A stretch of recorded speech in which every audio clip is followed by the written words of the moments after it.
परिचय। रीना के दादाजी बीमार हैं। डॉक्टर ने उन्हें आराम करने की सलाह दी है, लेकिन वह आराम नहीं कर पा रहे हैं।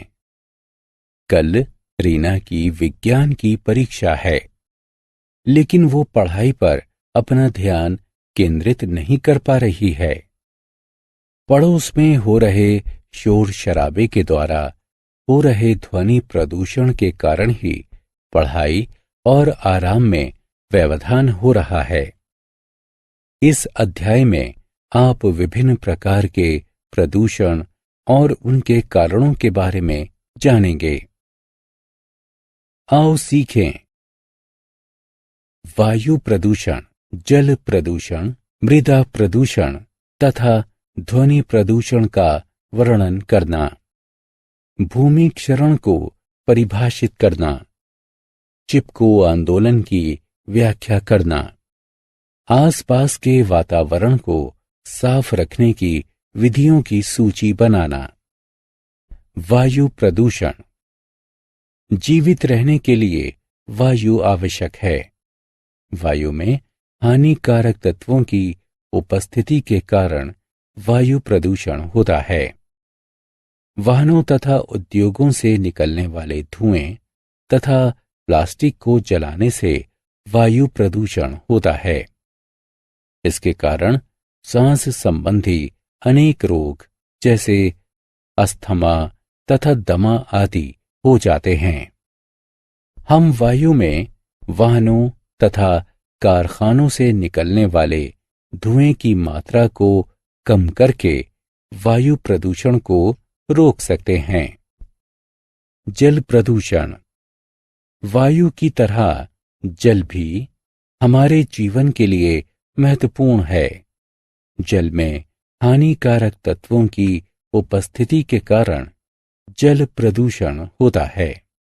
घरेलू तथा कारखानों से निकलने वाला मल जल को प्रदूषित करता है। कुछ क्रियाओं जैसे नदियों में कपड़े धोना तथा जानवरों को नहलाना आदि से भी जल प्रदूषित होता है। जल प्रदूषण के कारण डायरिया, पीलिया तथा टाइफाइड आदि रोग हो सकते हैं। हम जल में कचरे के मिलने को रोककर जल प्रदूषण को कम कर सकते हैं। मृदा प्रदूषण। मृदा में हानिकारक तत्वों के मिलने से मृदा प्रदूषण होता है। कारखानों का कचरा, उर्वरक तथा कीटनाशक आदि मृदा को प्रदूषित करते हैं। मृदा प्रदूषण से भूमि की उर्वरता घट जाती है। हम उर्वरकों तथा कीटनाशकों के प्रयोग को कम करके मृदा प्रदूषण को रोक सकते हैं। ध्वनि प्रदूषण। अवांछनीय ध्वनियों द्वारा हमारे वातावरण को दूषित करना ध्वनि प्रदूषण कहलाता है। वाहनों के चलने, गाड़ी के हॉर्न को बजाने, लाउड स्पीकर का प्रयोग करने तथा कारखानों में मशीनों के चलने के कारण ध्वनि प्रदूषण होता है। ध्वनि प्रदूषण से बूढ़े तथा बीमार व्यक्तियों को परेशानी होती है।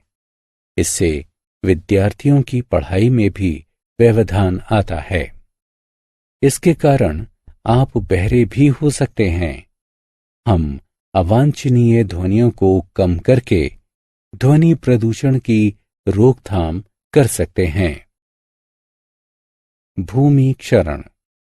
जल तथा वायु के द्वारा मिट्टी का हटना या एक स्थान से दूसरे स्थान तक स्थानांतरित होना भूमि क्षरण कहलाता है। पेड़ों की जड़ें मिट्टी को जकड़े रहती हैं, जिससे भूमि क्षरण की रोकथाम होती है।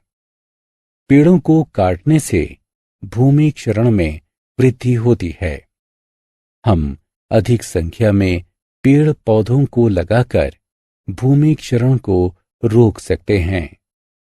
चिपको आंदोलन।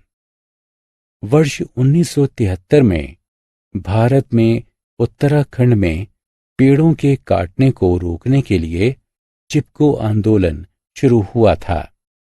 इसे चिपको आंदोलन इसलिए कहा गया क्योंकि इस आंदोलन के दौरान लकड़ी काटने वालों से पेड़ों की रक्षा करने के लिए गांव के लोग पेड़ों से चिपक गए थे। आसपास की स्वच्छता। हमें स्वस्थ रहने के लिए अपने आसपास को साफ सुथरा रखना चाहिए।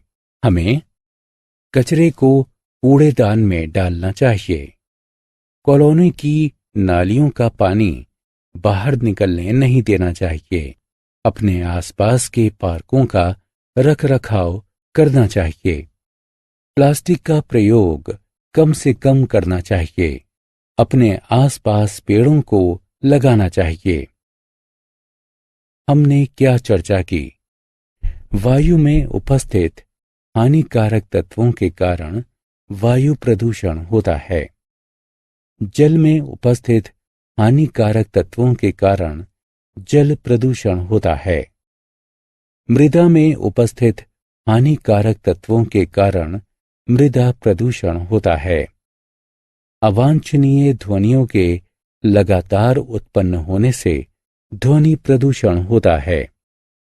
जल तथा वायु के द्वारा मिट्टी का हटना या एक स्थान से दूसरे स्थान तक स्थानांतरित होना भूमि क्षरण कहलाता है।